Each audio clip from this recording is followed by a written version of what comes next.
ígéretet adott. Ne félj, Ábrahám, én vagyok a pajzsod. Jutalmad igen bőséges. De Ábrahám ezt mondta: ó, Uram, mit adhatsz nekem, hiszen gyermektelen vagyok, és házamat a damaszkuszi Eliézer örökli. Nem adtál nekem utódot, ezért a házamnál született szolga lesz az örökösöm. Ekkor így szólt hozzá az Úr: nem ő lesz az örökösöd, hanem az lesz az örökösöd, aki tőled fog származni. Azután kivezette az Úr, és azt mondta: tekints föl az égre, és számold meg a csillagokat, ha meg tudod számolni. Azt mondta neki: ennyi utódod lesz. Ábrahám hitt az Úrnak, aki ezért igaznak fogadta őt. Ezt az ígéretet adta tehát Ábrahámnak Isten, és Ábrahám várt. Hittel és türelemmel várta, aztán hitetlenül és türelmetlenül az ígéretet teljesedését. Amikor elcsüggett a szívében, Isten újra megerősítette. Eltelt 25 év. Már nagyon öregek voltak. Abban a korban az emberek tovább éltek, mint ma, de akkor is ez nagyon idősnek számított. Emberileg, biológiailag már lehetetlen volt, hogy Ábrahámnak és Sárának gyermeke szülessen. De lássuk csak, mi is történt.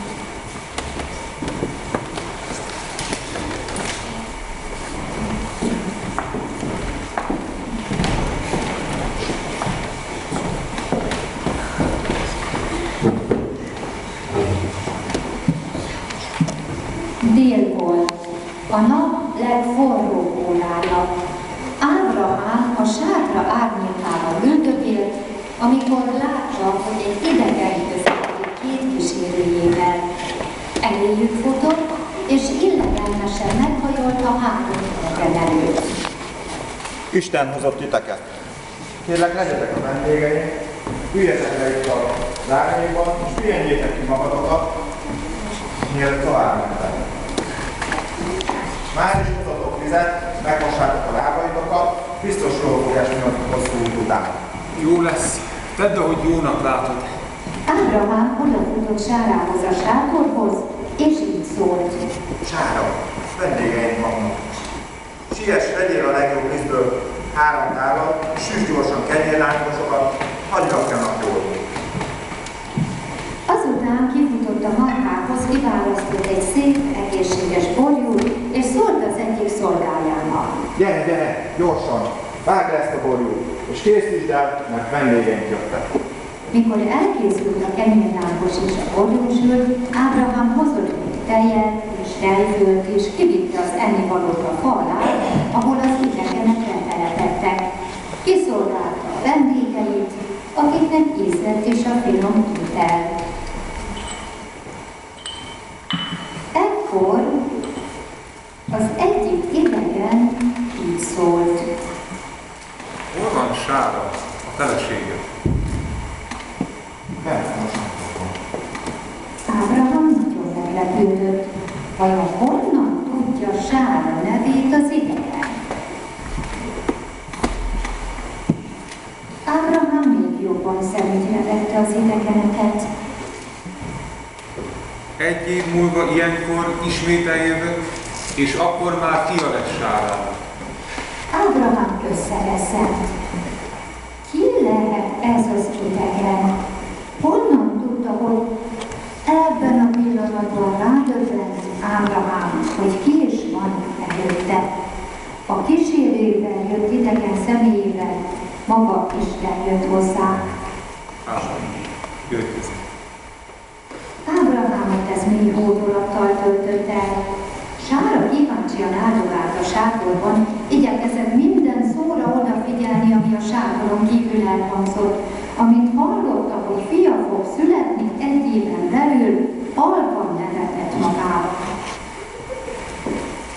Én és a gyerekszülés, hiszen Ábrahámnál mindketten öregek vagyunk. Tudjátok, Ábrahám ekkor már 99 éves volt, Sára pedig 89. Miközben ezen gondolkodott és nevették Sára, újra hallotta az idegen hangját. Miért tartja megmosolyogtatónak Sára azt, hogy fia lehet? Talán nem hiszi, hogy Isten megteheti ezt? Hiszen az Úrnak semmi sem lehetetlen. Jövő ilyenkor újra eljövök, és akkor már fia lesz Sárának. Sára ekkor ilyetten lépett elő a sátorból. Én nem jöttem.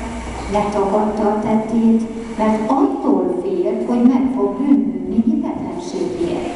De az Úr így válaszolt. Bizony nevették. Ezzel felállt a három idegen, és elbúcsúztak. Ábrahám még egy darabon elkísérte őket. Sára csak nézett utána, valószínűleg szégyelte hitetlenségét. Istennek semmi sem lehetetlen. Istennek semmi sem lehetetlen. Ezt ismételte felelősséggel a szívében. Nem sokkal ezután Ábrahám és Sára szívét csodálatos öröm töltött el, mert Sárának gyermeke született. És ahogyan azt a vendégek mondták, egy éven belül meg is született át a kisfiú. Izsák lett a neve. Ez a név azt jelenti, hogy ő nevet. Azért kapta ezt a nevet, mert ez emlékeztette Sárát arra, amit tett, és azért is, mert ez a gyermek örömöt, nevetést hozott Ábrahám családjába. Istennek semmi sem lehetetlen. Istennek semmi sem lehetetlen.